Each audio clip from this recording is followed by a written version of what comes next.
When Daniel Chen showed up at Rachel Torres's door just before 1 a.m., trembling and clutching a manila envelope like it contained the end of the world, Rachel's first thought was simple. Someone died. She was wrong.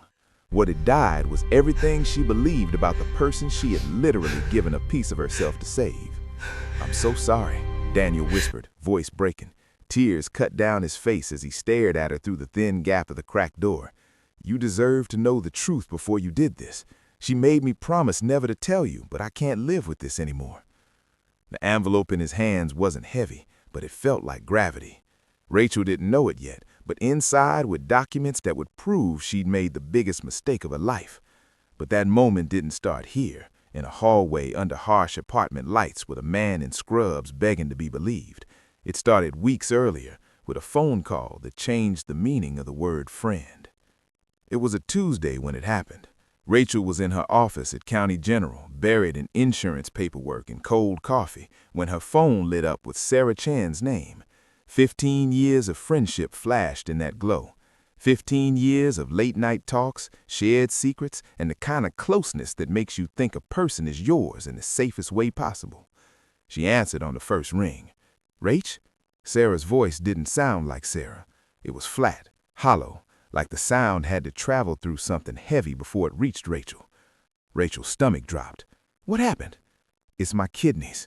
Sarah's words came out slow, as if saying them made them real. "Stage 4 renal failure. They're saying—" Her voice broke open, and then the sobbing came, raw and terrified, nothing like the delicate tears Sarah usually allowed herself. "I'm dying, Rachel. Without a transplant, I have maybe 18 months. The room didn't tilt so much as it stopped obeying gravity. Rachel stared at her monitor like it might anchor her, like the lines of text could keep her from falling. "I'm getting tested, right now," Rachel said immediately. "Rachel, no, you can't." "I'm getting tested." Her voice came out sharper than she meant it to, edged with a fear she didn't want to look at too closely. "Send me your nephrologist's information." A long silence followed. When Sarah spoke again, the gratitude was almost too perfect, too small, too vulnerable. "I don't deserve you." Rachel should have heard the performance in that sentence. She should have wondered why Daniel, Sarah's husband, was so quiet in the background. She should have asked why Sarah's story sounded rehearsed, like she'd practiced the right kind of broken. But she didn't, because Sarah was her person. Sarah was the girl who had found Rachel crying in a college library after her mother's latest hospitalization and sat with her through the night. Sarah was the one who held her hand through a divorce when her ex-husband called her exhausting to love. Sarah remembered her mother's death anniversary every year. Sarah was the one who once drove 3 hours through a snowstorm because Rachel sounded like she might disappear if someone didn't come. How could Rachel not give her a kidney? The testing lasted 2 weeks. Blood work, tissue typing, psychological evaluations where Rachel looked doctors in the eye and promised she understood the risks, promised she wasn't being coerced, promised she was doing it because she wanted to. "You're a perfect match," Dr. Okafor told her, smiling like he was delivering the kind of news people prayed for. 6 out of 6 antigens. That's extremely rare for non-relatives. Your friend is very lucky. Lucky. That word would haunt Rachel later. Her family didn't celebrate. They worried. Her younger brother Jake called it classic Rachel, sacrificing herself again. Her sister Trina was blunt. "You just got back on your feet after the divorce. You're barely covering your medical bills from that car accident last year. Can you really afford this?" Rachel told them what she told herself. Some things matter more than money, more than comfort, more than self-preservation. Sarah mattered. And because Rachel had built her entire identity around being the person who shows up, saying no didn't feel like a choice. It felt like betrayal. If you've ever made a sacrifice for someone you loved and later wondered if you missed the warning signs, drop a comment below. Someone reading might recognize what Rachel couldn't. The surgery was scheduled for a Friday in September. The night before, Daniel came to Rachel's apartment alone. He looked like someone who hadn't slept in days. Shadows lived under his eyes. His scrubs were wrinkled like he'd spent the night in them. Daniel was usually composed, one of those naturally calm people that made pediatric nursing seem effortless. Now he looked haunted. "Can we talk?" he asked, his voice trembling. Rachel let him in. She made tea he didn't touch, He sat on a couch with his hands clasped so tightly his knuckles whitened. "Rachel," Daniel began, his voice trembling, "I need to ask you something, and I need you to really hear me." He swallowed hard. "Please don't do this surgery." Rachel stared at him like she'd misheard. "What?" "I can't explain why," he eyed shining, desperate and terrified. "I'm asking you to trust me. If you do this, you're going to regret it. Please, I'm begging you." Rachel's heart hammered. "Daniel, Sarah is dying. Are you seriously asking me to let her die because of some vague feeling?" "It's not vague." He stopped himself so abruptly his jaw clenched. "I can't tell you more." "Then tell me," Rachel said, the words coming out like a knife despite her effort to keep him calm. "I can't," he whispered, and something in him cracked. "I legally can't, and even if I could, you wouldn't believe me." They stared at each other, caught in a silence that felt like a warning siren.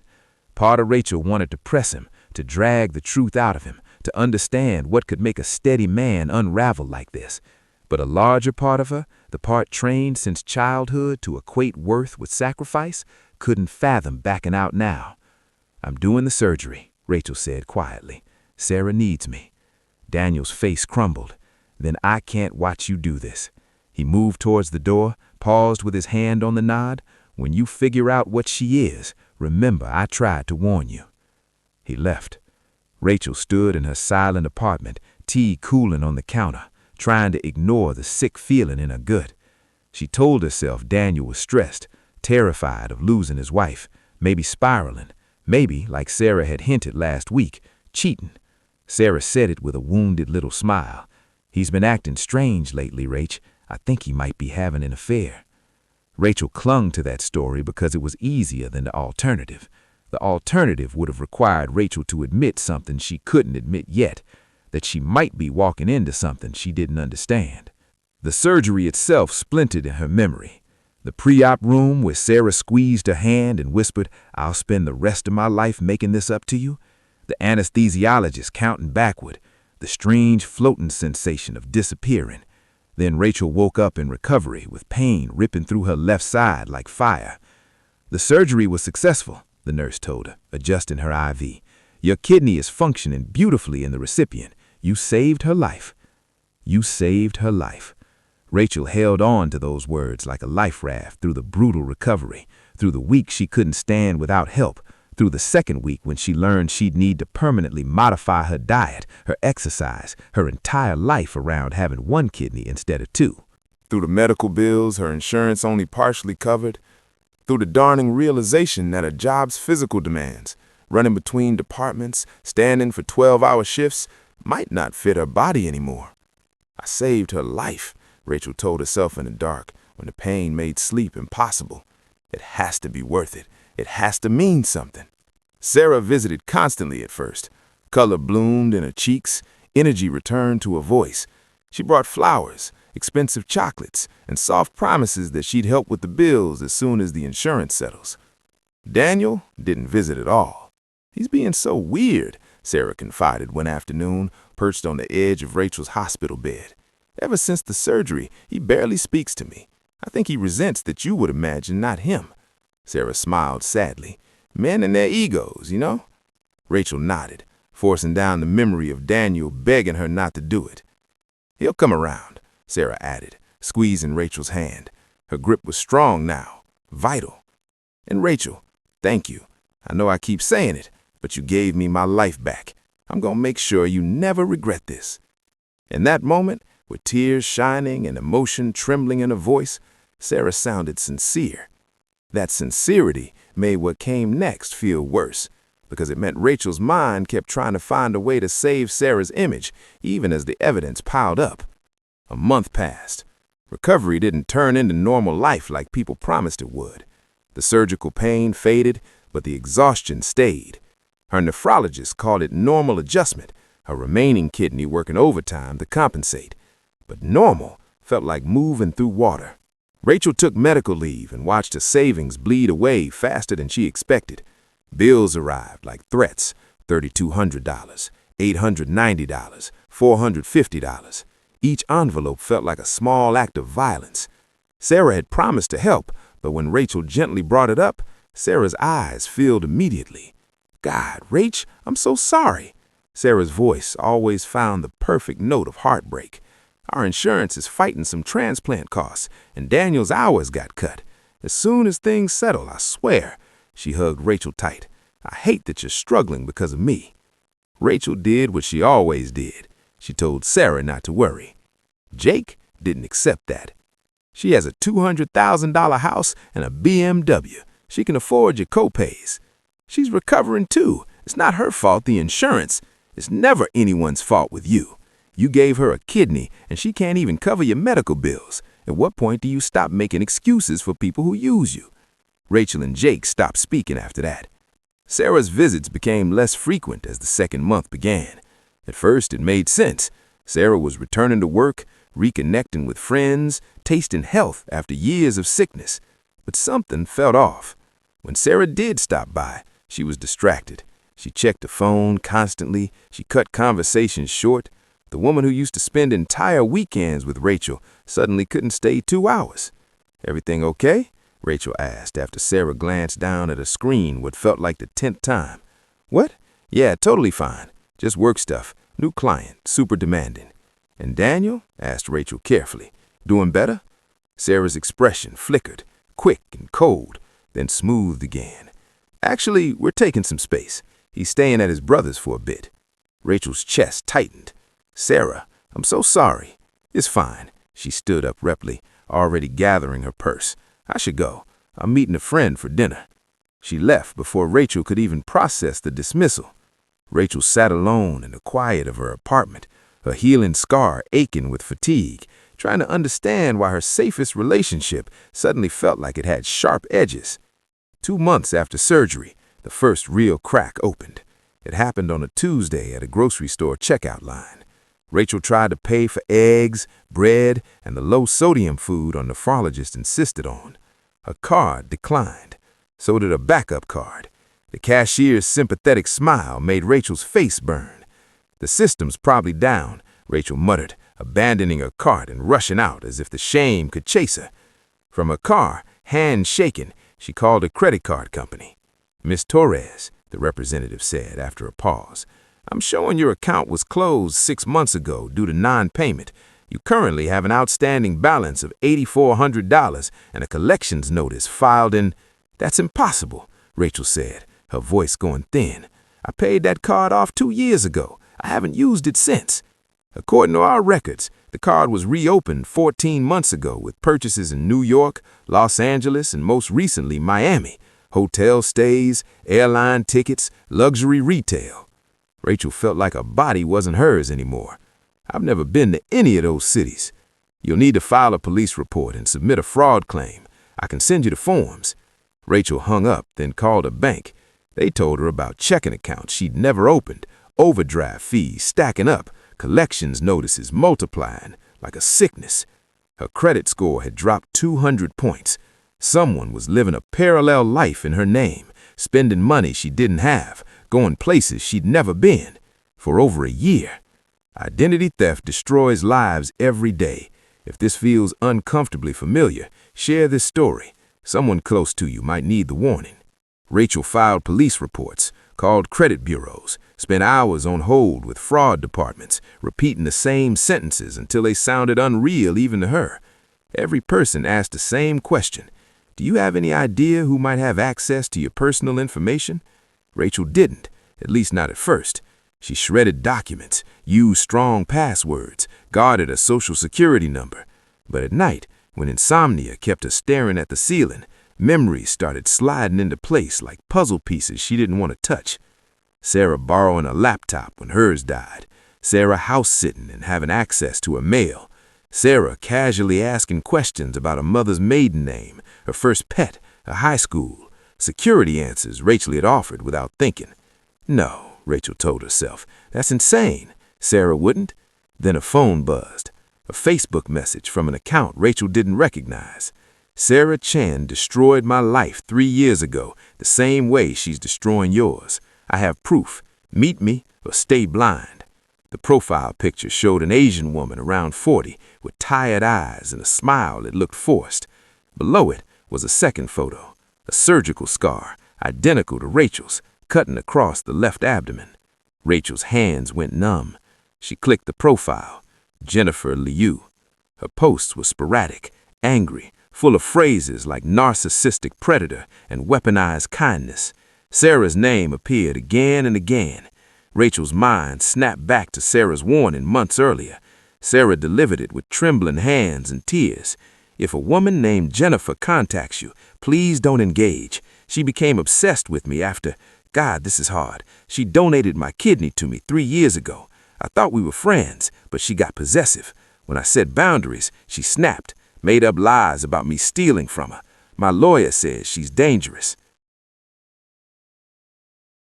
Sarah had shown Rachel court documents then. Jennifer's allegations, a restraining order request, denied.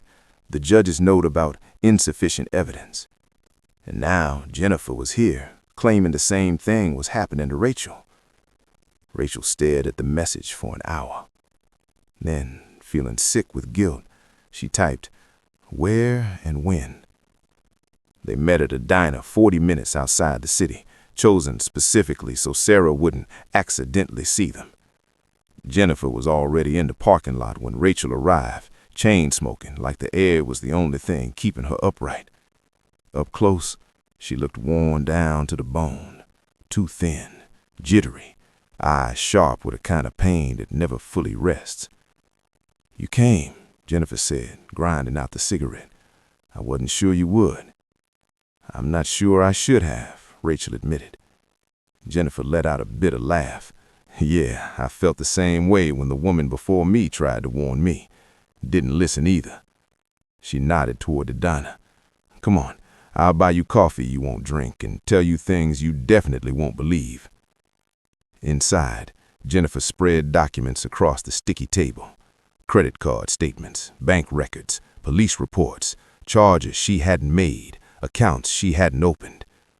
"It started 3 months after I gave her my kidney," Jennifer said, flat with exhaustion. "Small things first, then it got big.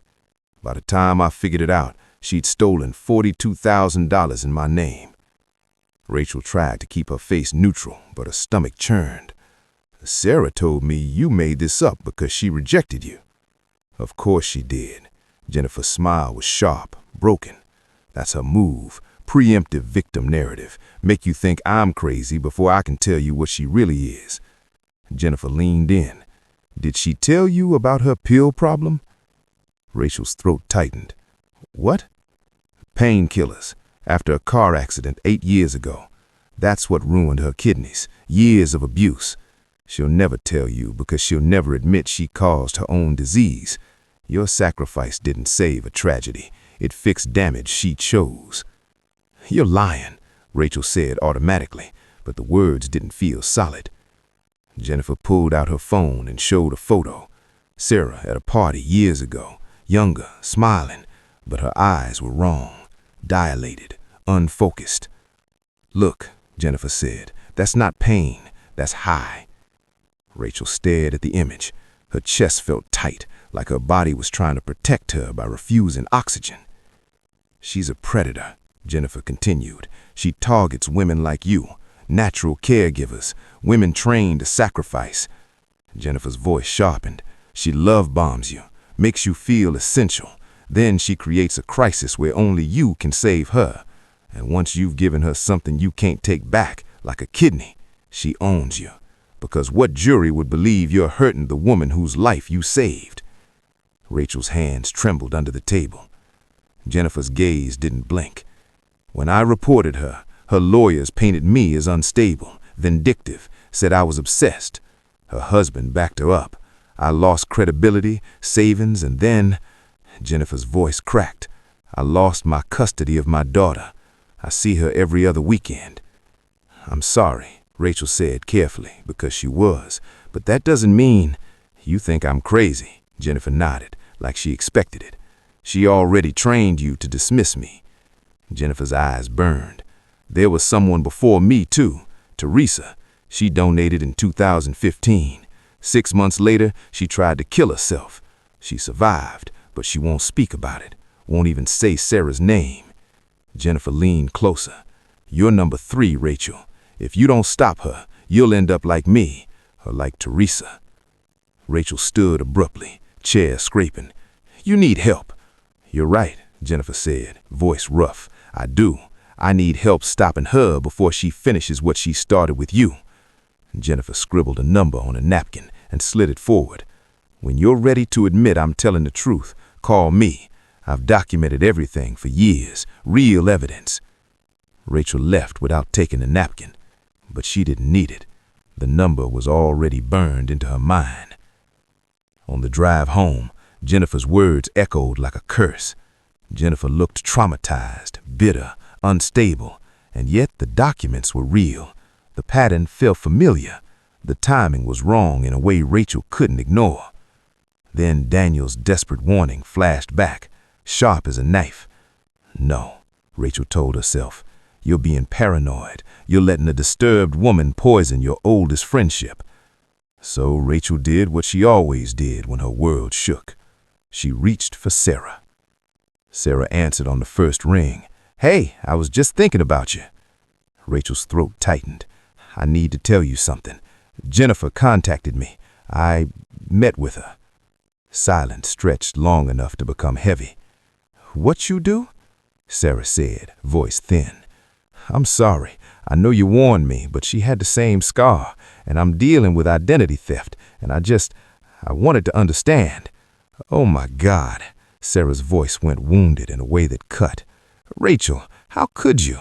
After everything I told you, after I explicitly warned you she's dangerous." "I know, I'm sorry, but do you think I'm lying?" Each word came quiet and precise. "Do you think I fabricated what she did to me?" "No, Sarah, no. I can't believe this." Sarah inhaled shakily. "I thought you were different. I thought you cared about me." Rachel felt guilt slam into her like a wave. I do care." But Sarah was already gone. The call ended. Rachel tried again. Voicemail, texts, no response. For 3 days, Sarah vanished completely, leaving Rachel drowning in guilt and panic, wondering if she had just destroyed the most important relationship in her life because she listened to the wrong person. On the 4th day, Sarah called. "I'm willing to forgive you," Sarah said softly, like Rachel had committed a crime and was being offered mercy. "Jennifer can be convincing. She's practiced manipulating people." A pause. "But you have to promise me. No more contact with her. Can you promise me that?" Rachel's relief was so intense it almost felt like gratitude. "I promise." "Good." Another pause, perfectly placed. "I love you, you know. You're my best friend. I just need to know I can trust you." "You can," Rachel whispered. "Always." After the call ended, Rachel should have felt safe again. Instead, something inside her felt quietly worse, because she couldn't tell whether the mistake was meeting Jennifer or promising she never would again. If you've ever been stuck between two people with opposite stories, how did you decide who was telling the truth? Drop your thoughts below. This is where most people get trapped. A month later, 3 months after surgery, Sarah called at 9 p.m. on a Friday. Her voice was high and thin, barely recognizable. "Rachel? Oh God, Rachel, I need help." "What's wrong? Are you okay?" "It's Daniel. He's been stealing my medications, my pain pills. I keep them for emergencies, and he's been taking them. When I confronted him the night, he threatened me." Rachel's blood went cold. "Threaten you how?" "He said he'd make up lies about me, that he'd tell people I'm the one with a drug problem, that I manipulated you, stole from you. Rachel, it's insane. He's having a breakdown. He's trying to frame me to cover his own addiction." "Where is he now?" "He left, said he was going to his brother's." "Rachel, can I stay with you tonight? I don't want to be alone." Every instinct in Rachel screamed yes. Sarah needed her. Sarah was scared. This was what friends did. But something stopped her. Maybe Jennifer's haunted eyes. Maybe Daniel's pleading face. Maybe it was simply exhaustion, finally forcing Rachel to look at the pattern she'd been ignoring. "Sarah," Rachel said carefully, "if you feel unsafe, I think you should call the police." "The police?" Sarah sounded shocked, then hurt. Rachel, he's still my husband. I don't want to destroy his career over a mental health crisis. I just need a friend. I need you.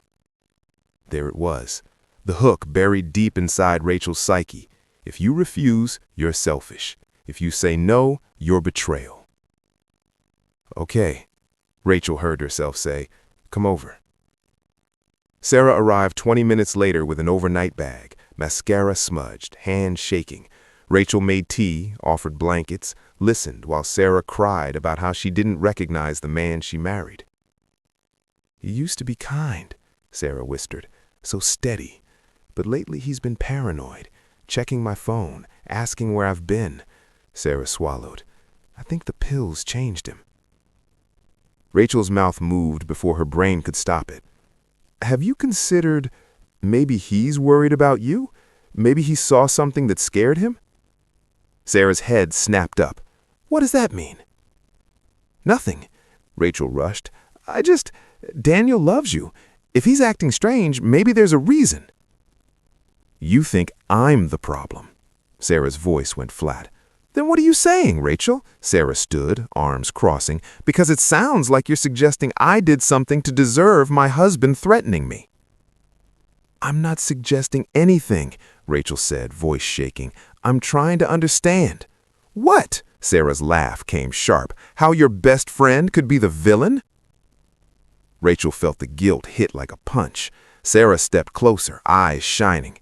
You gave me your kidney 3 months ago, and now you're looking at me like I'm a criminal? Do you know how that feels?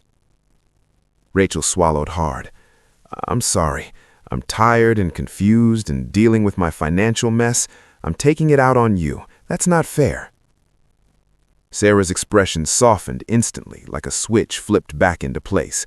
She sat again, took Rachel's hand. I know you're struggling, Sarah murmured. I'm sorry I haven't been around more. Once Daniel and I sort this out, once the insurance pays, I'll make everything right. She squeezed Rachel's fingers. You're the best person I know. Don't let Jennifer's poison or Daniel's breakdown make you forget that. Sarah went to bed in the guest room around midnight. Rachel stayed on the couch, staring into nothing, trying to ignore the sick feeling in her gut. At 12:47 a.m., someone knocked. Rachel looked through the peephole. Daniel stood in the hallway, still wearing scrubs, face ravaged, red eyes, tear-streaked cheeks, the expression of a man who had run out of time. He was holding a manila envelope. Daniel said through the door, voice hoarse, I know it's late. I know Sarah's probably in there, but please, you need to see what's in this envelope before it's too late. Behind Rachel, the guest room door opened. Sarah appeared in the hallway wearing borrowed pajamas, face pale and calm. Don't open that door. Please, Rachel. He's dangerous right now. Rachel's chest tightened as she looked between them. Daniel in the hallway, Sarah in her apartment, 2 people she trusted, 2 opposite stories. One of them was lying. Daniel's voice cracked again. I have proof. Bank statements, credit card records, court documents from her previous victims. Everything she's done to you, she's done before, multiple times. Please, just look. Fake, Sarah said instantly. He's good with Photoshop. They're not fake, Daniel said, sliding more papers forward. This is Jennifer Liu's case, identical pattern, credit fraud, identity theft, starting months after she donated. And before Jennifer, Teresa Manning, same thing. He produced a printout of an old news item about a woman attempting suicide after identity theft. The name was partially redacted, but the details landed like a weight. These women are mentally ill, Sarah said, but her voice had changed, less trembling now, more controlled. A psychological phenomenon, donor obsession. Then explain this, Daniel said, pulling out a hospital record. Sarah's toxicology when she was first diagnosed, oxycodone, hydrocodone, fentanyl, levels consistent with long-term abuse. The nephrologist noted analgesic nephropathy. Sarah's face stayed calm, too calm. Those were prescribed, Sarah said, after my accident. For 8 years, you've been hiding pills everywhere, multiple doctors, stashes, lies. You're a liar, Sarah said softly, eyes locked on Rachel now. "Rachel, look at me. You know me." Daniel pushed the statements closer. "If I'm lying, call the companies right now. Verify these accounts don't exist." Sarah's hand closed around Rachel's again, tight, possessive. "He probably opened them himself," Sarah said, voice sweetening with the exact right amount of fear. "He had access to your information when we house sat. He could have taken anything." "So call them," Daniel said again, "right now." Rachel pulled her hand free. She picked up her phone, fingers trembling, and dialed the number printed on one statement. "I need to verify an account," Rachel said when someone answered. She gave her information like it might burn her mouth. "Yes, Miss Torres, I see your account, opened July of last year. Current balance is $8,400. Rachel ended the call. The room tilted. Sarah turned, mouth opening. "Rachel!" "Get out," Rachel said. Sarah blinked. "What?" "Get out of my apartment." Rachel's voice sounded far away, like it belonged to someone braver. "Now." Sarah rose slowly, and in that movement, Rachel saw it. The moment the mask slipped, the vulnerable best friend disappeared. What stood there instead was cold and assessing, already calculating the next angle. "You're making a mistake," Sarah said quietly. "The mistake was 3 months ago," Rachel said, voice shaking, "when I ignored every warning and gave you my kidney." Sarah's expression hardened. "You think anyone's going to believe you? You saved my life." Her voice turned sharp. "Now you're trying to destroy me over money problems? You're going to look vindictive, unstable, just like Jennifer." "Maybe, but at least I'll look that way without you in my life." For the first time, Sarah's anger surfaced raw. "You should be thanking me," Sarah hissed. "I gave your pathetic life meaning. Before me, you were just another divorced, desperate woman drowning in mediocrity. Without saving me, what are you? Nothing." The words should have shattered Rachel. Instead, they clarified everything. Rachel's voice came out steady. "You're right. Without you, I'm nothing. Just a woman with 1 kidney, ruined credit, and debt I didn't create." Rachel's eyes didn't move. "But at least I'm not a predator." Sarah grabbed her overnight bag, walked to the door, and paused like she couldn't help herself. "You'll regret this," she said, not as a threat, but as a promise. Then she was gone. Rachel sank onto the couch. Daniel was crying quietly in the chair, hands over his face. "I'm so sorry. I should have told you before the surgery. I should have done anything to stop it." "You tried," Rachel said, voice breaking. "I didn't listen." Daniel swallowed hard. "What are you going to do?" Rachel looked at the stack of documents on the table, proof of months of betrayal by the person she had trusted most. "I'm calling the police," she said. "And then I'm calling Jennifer." Her voice cracked. "And then I'm going to figure out how to live with the fact that I gave a piece of myself to someone who was destroying me the whole time." If this story made you rethink the relationships in your own life, share it. Predators count on silence. Breaking it might save someone. 6 months later, the legal process was as ugly as Rachel feared. Sarah's lawyers painted Rachel as unstable and vindictive, suggested the identity theft claims were revenge, and tried to twist the donation into proof of obsessive attachment. But Daniel testified. Jennifer testified, and eventually the investigators found Teresa, quiet, shaken, and finally willing to speak. 3 victims, 3 donated kidneys, 3 lives systematically dismantled. The prosecutor called it one of the most disturbing patterns of psychological manipulation and financial abuse she had seen. Sarah took a plea deal, prison time, restitution, mandatory rehab. Her attorney framed it as addiction-driven choices. Rachel never got the satisfaction of certainty. Maybe addiction played a role, maybe it didn't. What Rachel knew was simpler. Sarah had known exactly where Rachel was soft, and she had pressed there until Rachel bled. Rachel's credit didn't magically heal. The medical debt stayed heavy. Her body stayed changed. 12-hour shifts became impossible.